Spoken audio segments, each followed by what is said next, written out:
Hello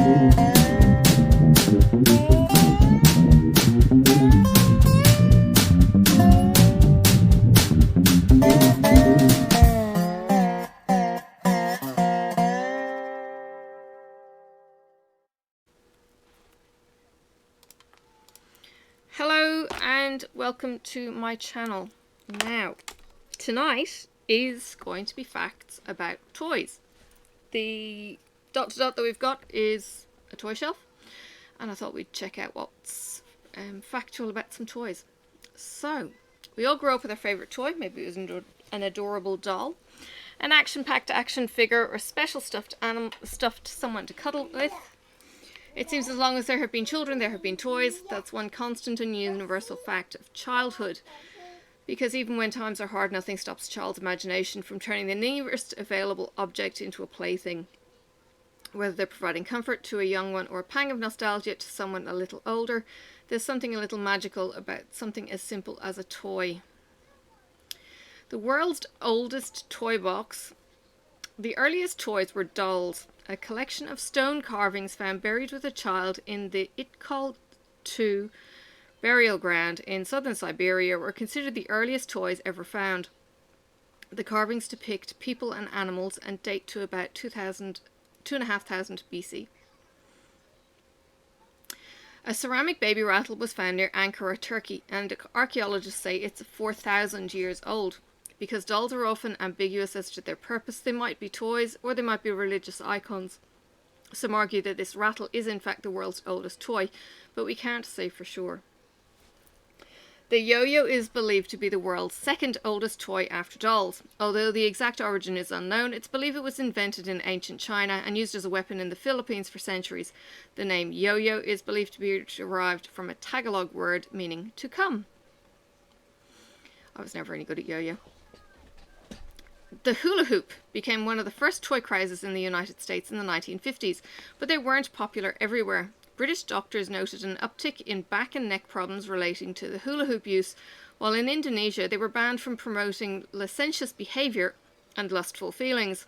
For their part, the Soviet Union used the hula hoop to symbolise the emptiness of American culture.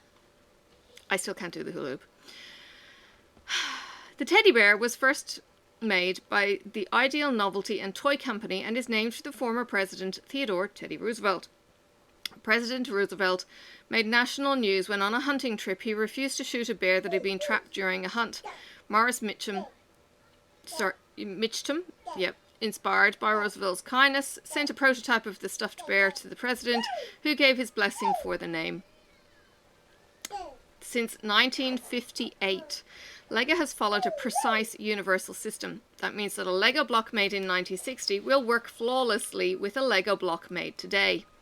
After all, if it ain't broke, don't fix it. Who knew better than the people at LEGO? This is true. I think my kids inherited my LEGO set. It's very old. Since their introduction in 1978, more than 4 billion LEGO minifigs have been made.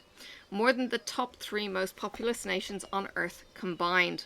I was in New York and I took a picture of a minifig wall. It was quite impressive. The best thing about LEGO is that you can use them to make anything you can imagine. In fact, 6 of the standard 8-studded LEGO bricks can be combined in a billion ways. 915,103,765 ways to be precise. 6 of the standard 8-studded LEGO bricks can be combined in nearly a billion ways. Okay. LEGO isn't just king of connecting blocks, they are also the world's leading tyre manufacturer. I have heard this one before. At least when it comes to the units produced, every year LEGO makes 306 million tiny rubber tyres for their kits. For comparison, Goodyear produces around 181 million tyres per year. The beloved board game Candyland was invented by Eleanor Abbott while she was recovering from polio in a San Diego hospital. She created the game to help distract the children on the polio ward. Candyland was an instant classic and continues to sell at a rate of 1 million copies a year. I've never heard of it. Play-Doh was invented to clean soot off wallpaper. Don't eat it, kids. Antique restorers still use it for this purpose, and it wasn't until 1954 that anyone considered using it as a toy. And you can make it at home. In 1917, Hasbro filed a trademark for the distinctive smell of Play-Doh. The application describes the Play-Doh smell as sweet, slightly musky, vanilla fragrance, with slight overtones of cherry combined with the smell of a salted wheat-based dough. The trademark was approved. That's a bit sad. Candyman. Ever wonder where Stretch Armstrong gets his stretchiness? Stretch is filled with corn syrup, which has been boiled down to an ideal consistency. He's basically taffy you can play with. Don't eat him. In the United States, dolls based on human figures, real or fictional, were taxed at a higher rate than other toys. Toy Biz, who own the rights to several Marvel comic characters, successfully argued in court that their X-Men and Fantastic Four action figures were based on mutants rather than human beings, winning a reimbursement of that year's taxes and cutting their rate in half. Sounds like lawyers were the real superheroes. Okay. The first Paddington Bear was made in 1972 by Shirley and Eddie Clarkson. Oh my goodness. Okay. The couple made the bear as a Christmas gift for their young son. Jeremy Clarkson would grow up to become the host of Robot Wars and Top Gear. There's a photo of Jeremy Clarkson and I did not twig. So, Paddington Bear was made by Jeremy Clarkson's parents. That's kind of cool. And awesome stories to boot. Frank Lloyd Wright is a legendary architect responsible for such masterpieces as Falling Water, the Guggenheim Museum, Tokyo's Imperial Hotel, and many others. His son, John Lloyd Wright, made his own contribution to the field of architecture as an inventor of Lincoln logs, the sturdy wooden blocks which have no doubt inspired many future builders. Isn't there a Lincoln home? Anyway. When he was first introduced in 1952, Mr. Potato Head was just a collection of disembodied eyes, noses, and mouths. Kids were expected to provide their own potato. The plastic body wasn't introduced until 1964, when government regulations demanded the pieces be less sharp and therefore more difficult to press into vegetables. Not only did Mr. Potato Head have a family, Mrs. Potato Head, as well as 2 kids. Now, I knew about the Mr. Potato Head and the Mrs. Potato Head from Toy Story. As well as 2 kids, Brother Spud and Sister Yam. Didn't know about them. He also had a whole compartment of other vegetable-based chums. Didn't know that either. I knew about the compartment, again, from Toy Story. The original line included Katie the Carrot, Cookie the Cucumber, and Pete the Pepper, as well as the Picnic Pals, who were based on hot dog and mustard bottles and vaguely picnicky items. I did not know this. Mr. Potato Head was the first toy advertised on television. The ad campaign was the first aimed squarely at children rather than their parents, helping Mr. Potato Head sell more than 1 million units per year. In its first year, sorry. The Super Soaker was invented by a NASA engineer who also helped... That's Sophie watching her screen time. The Super Soaker was invented by a NASA engineer who also helped to develop the stealth bomber. Lonnie Johnson used the royalties from his invention to form his own research and development firm focused on solar power. Barbie's full name is Barbara Millicent Roberts. She and her male counterpart Ken were named after creator Ruth Handler's 2 children. I bet they didn't look like her kids. They might seem like the perfect couple, but Barbie and Ken have had their rough patches. A breakup was announced in 2004. Was that in Toy Story? True love prevailed, however, on Valentine's Day 2011, when Mattel declared Barbie and Ken were getting back together. Malibu Barbie notwithstanding, Barbie's hometown is the fictional Willows, Wisconsin. She comes from a large family too. Since 1964, her line has expanded to include 7 siblings. Skipper, twins Todd and Tootie, Stacy, Kelly, Chelsea, and Chrissy. And I think a couple of those were also in Toy Story. The Little Tykes Cozy Coupe, the distinctive red and yellow play car seen in suburban driveways across the USA and around the world, to be honest, was declared America's best-selling car in 1991 and again in 2008, since its introduction in 1979. More than 10 million cozy coupes had been sold, making them more popular than the Ford Mustang. And I think the RAV4 has probably overtaken them now. Toy soldiers. I used to play with toy soldiers. I had a boy across the road who had toy soldiers hidden in his garden. It was brilliant fun. Barbie's success inspired G.I. Joe. Sensing that boys wouldn't want to play with dolls, Hasbro branded G.I. Joe as the world's first action figure. Hasbro offered creator Stan Weston a one-time payment of $100,000 or a share of the royalties. Weston took the one-time payment, a decision he would come to bitterly regret. G.I. Joe was an immediate success, and naturally other companies wanted in on the action. Toy company Mego tried to pull a fast one by using a G.I. Joe body with their own model heads for the Fighting Yank line. When Mego failed to realise was, because of a manufacturing defect, the legit Joes had backwards thumbs, making their ruse pretty obvious. Hasbro threatened to sue if the Fighting Yank wasn't pulled from the shelves. Interesting. Okay. Hasbro's revamped G.I. Joe line from the 1980s were some of the most popular toys in history. G.I. Joe amounted to 2 billion sales at the end of the 1980s. It's estimated that 2 out of the 3 American boys owned at least one G.I. Joe action figure. Okay. One of the kids that I knew had an Action Man. Action Man was different, and he had a little swivel on the back of his head that you moved his eyes with. I don't know if G.I. Joe did the same. It doesn't look like it.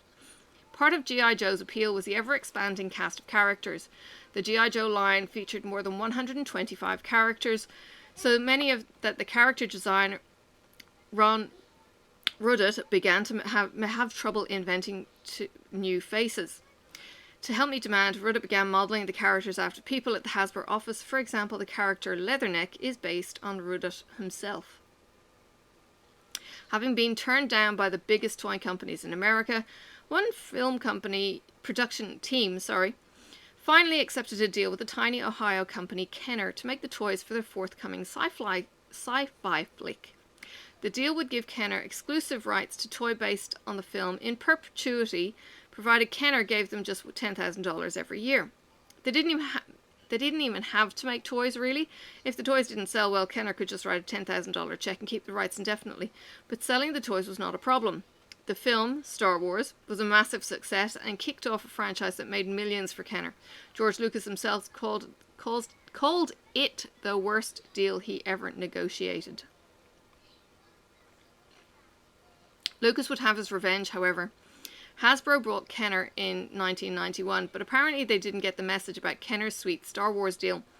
Sales in their Star Wars toys lagged, and Hasbro failed to send the $10,000 check. That one missed payment was enough to end the contract. While Hasbro was able to renegotiate a licensing agreement just in time for The Phantom Menace, it was nowhere near as generous as Kenner's original deal had been. In 1981, President Ronald Reagan signed a Federal Trade Commission Improvement Act, which declared the FTC no longer had the authority to regulate children's advertising. Saturday mornings immediately became the Wild West for sugary cereals, junk food, and of course toys. Toy companies were free to craft whole toy television programs whose sole purpose was to sell toys. G.I. Joe, Care Bears, Transformers all owe their existence to the FTC Improvement Act. By 1982, the year after passing of the FTC Improvement Act, all 10 of the best-selling toys in America had their own cartoon. I'm showing a picture of the Care Bears. The phrase, "we'll be back after these messages," was actually a mandated part of the cartoon during this period to help impressionable youngsters differentiate between toy commercials and the cartoons they were watching. In 1995, Pixar asked Ohio Art Company if they could use the Etch-a-Sketch in their movie Toy Story. When Etch-a-Sketch's 12-second appearance in the movie resulted in a small sales bump, enough to save the Ohio Art Company from bankruptcy. I used to have an Etch-a-Sketch. I loved it. The Ohio Art Company was in dire straits again by 1999. Once again, Pixar came to the rescue. The Etch-a-Sketch returned to theaters in Toy Story 2. This time the Etch-a-Sketch was given 45 seconds of screen time and sales rose by 20%. The best-selling toy of all time is the Rubik's Cube. More than 350 million of the colourful cubes have been sold since they were introduced in 1980. Felix Cube. Invented as a way for architect Enro Rubik to teach his students about 3D geometry, the Rubik's Cube was developed a culture of its own with international puzzle-solving competitions. The world's record for solving a Rubik's Cube belonged to Australian Felix Zemdeg, who in 2018 solved a cube in just 4.22 seconds. That record keeps changing hands, however. Felix has already held the world record 3 times before. I think it's a set move as well to solve it. I have heard there is a bit of a trick. Not that I can do it. There is a National Toy Hall of Fame in Rochester, New York. Enshrined alongside such iconic playthings as Lincoln Logs and Raggedy Ann dolls sits a humble cardboard box. According to the museum, inside the big cardboard box, a child is transported to a world of his or her own, one where anything is possible. The cardboard box was inducted in 2005, proving that sometimes a little imagination is the best toy of all. That's kind of cool. And it's true. The hottest toy of 1998, Furbies were a sensation among children and adults alike. With their weird beaks and a random chatter, Furbies seemed kind of like creepy robotic parrots. But even though they couldn't learn to or repeat things that they heard, government officials felt the need to ban them from the Pentagon, lest the little robotic weirdos spill state secrets. And people have horror stories about them coming to life after being dormant or not even having batteries in them. The inventor of the Slinky. I killed so many Slinkies. Richard James abandoned his family to join what his wife called a Christian evangelical cult in Bolivia, but not before leaving the company in shambles and his family in millions of dollars of debt. His wife took over the company, righted the ship, commissioned the now famous Slinky jingle, and eventually sold the company for $300 million. Richard James might have invented it, but Betty James is the reason everyone loves the Slinky. Cover your ears. This is about adult toys. Barbie is the most wholesome part of a young girl's childhood, and her range of occupations from surgeon to astronaut teaches girls that they can grow up to be anything. So it might shock mums and dads to discover that the original Barbie doll was modelled after the Bild Lily, a doll based on Germany's most popular coal girl. Lily was the star of a raunchy comic strip that ran in the German tabloid Bild. Although marketed to German men as a gag gift, the doll soon became popular with young girls who enjoyed putting Lily's clothes back on. Okay. The Barbie Liberation Organization are a group of feminist culture jammers committed to combating gender stereotypes in toys. In 1993, they brought as many as 3,000 Teen Talk Barbies. After swapping the special voice box in the Barbie doll with one of G.I. Joe, they repackaged the dolls and snuck them back into the toy store shelves. Okay. Alright, let's see what else we've got. Twister has become a popular game after it was featured on The Tonight Show with Johnny Carson. He played the game with guest Eva Gabor.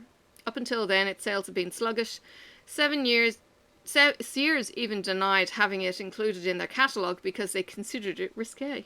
In 1993, Earring Magic Ken, oh good lord, became the biggest selling Ken doll of all time, which was mainly because gay men bought him due to the way he was dressed and the fact that he appeared to be wearing a cock ring as a necklace. Wow. Mattel later recalled the dolls and issued this statement: "We are not in the business of putting cock rings into the hands of little girls."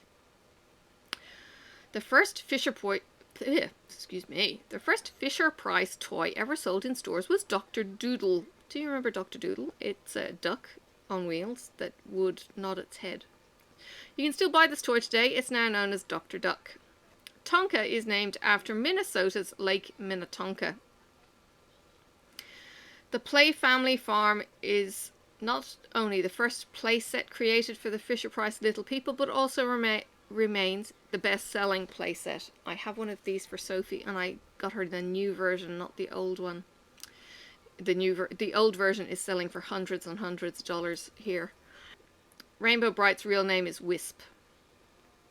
In the original cartoon series, Whisk is renamed Rainbow Bright in the second episode after she defeats the King of Shadows and brings back the colour to Rainbow Land. Oh dear, I never watched Rainbow Bright. Mattel was forced by accident to create the He-Man cartoon series after its director of marketing, who was trying to sell the line, told Toys R Us executives that a cartoon special was in the works. Yep, He-Man toys existed before the series was even created. Tickle Me Elmo, hate Elmo, became a must-have toy after Rosie O'Donnell featured it on her talk show, The Rosie O'Donnell Show. At the height of the craze, the dolls went for as much as $2,000 on the resale market. I would probably pay $2,000 to see him burn. Ken Forsey, the man who created Teddy Ruxpin, worked for the Walt Disney Company, early on specialising in figures that moved to music on Disney theme park rides. He would adapt that technology to create the iconic talking bear. The Rock'em Sock'em robots have names: Red Rocker and Blue Bomber. And they were also in Toy Story. Toy Story has a lot to answer for, doesn't it? Okay, let's see. The hungry hippos have names. They're called Happy, Henry, Harry, and Homer. Critics first called Twister sex in a box. Mr. Rogers poured the wax that made the 100 billionth crayon. The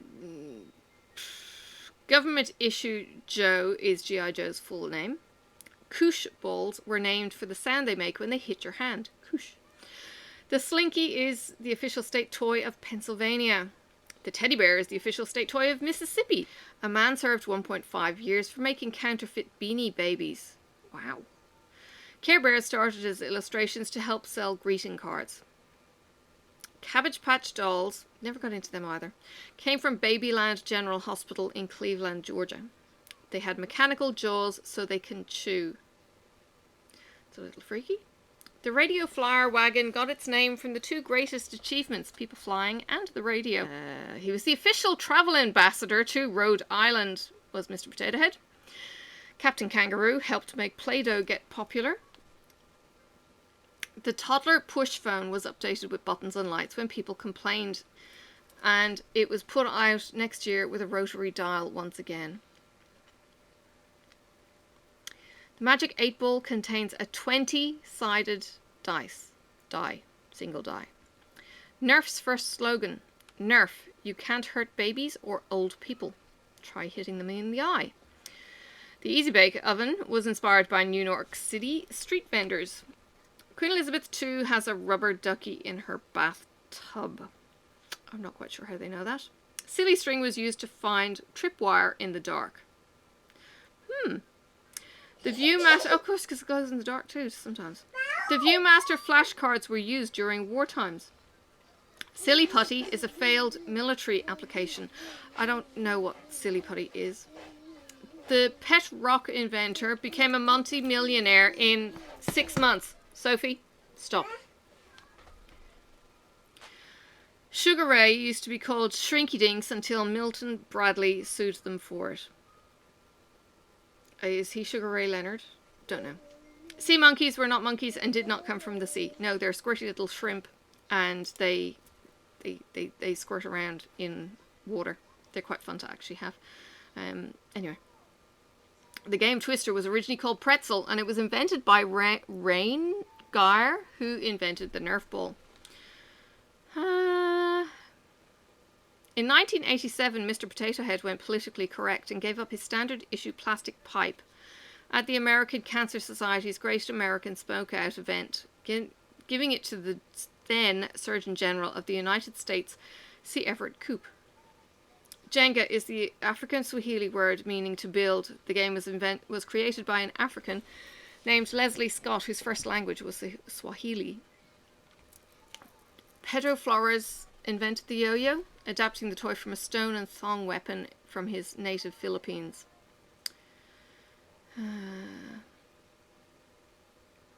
Silly Putty was discovered by a scientist trying to find a rubber substitute in one of the General Electric's labs during World War II, when rubber was in short supply.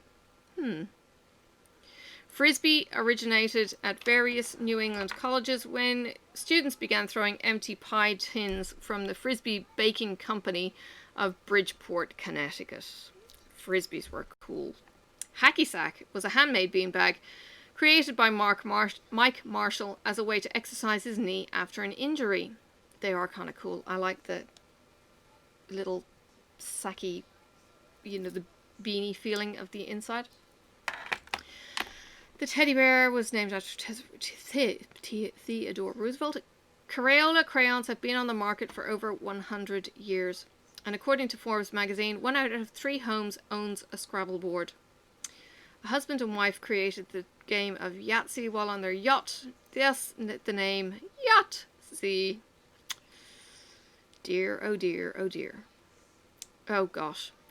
Okay, let's try this last one. Rubik's Cube has 43, 252, 003, 274, 489, 856, 000 color configurations and only one solution. They wanted to call it the Gordian Knot. The ultimate 1981 collector's item was a Rubik's Cube showing Prince Charles and Lady Diana Spencer. One of the youngest cube solvers is a 7-year-old who doesn't even know how he does it, and he does it often. The inventor is the richest private citizen. Oh, there you go. There's some crazy toy facts. I hope you've enjoyed learning some new things about toys. And you get to see the toy shelf. Alright, thank you for watching, and I hope you will join me on my next video. If you click like, subscribe, you will, and the bell for the notification, you will see when my next video goes up. Thank you for watching and joining me, and I will see you around on the